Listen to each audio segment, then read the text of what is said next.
આજ તો ભાઈબંધના ખેતરે કર્યો બાસમતી ચોખાનો પ્રોગ્રામ. જોઈ લ્યો કારીગર બધા ઊંચા જ છે. ઘરે તો આ કરે, બારે આ જ કરે છે. તમારે ક્યાંય હોટલુમાં જરૂર પડે તો કહેજો.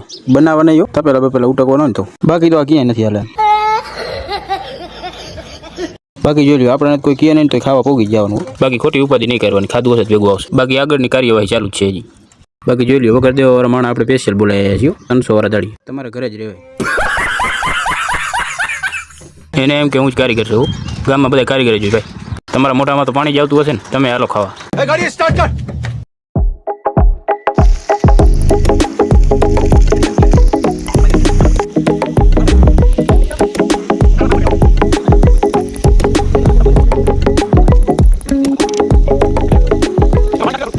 અને આ જોઈ લ્યો માવા ખાવા જાવ હો, મને દેજે હો બેદા. અને આ તો કે ઘરમાં ખાવાનું હોય તો હાલે, બાકી માવા જોઈએ. कैसे लोग रहते हैं यार यहाँ पर. ફાઇનલી આપણા ચોખા બનીને કમ્પ્લીટ થઈ ગયા છે, તો જમવાનું કરી દઈએ ચાલુ. ને અહીંથી આપણો વ્લોગ થાય છે પૂરો. ને આ વ્લોગ તમને સારો લાગ્યો હોય તો લાઈક, શેર ને ફોલો કરવાનું ભૂલતા નહીં. ચલો બાય.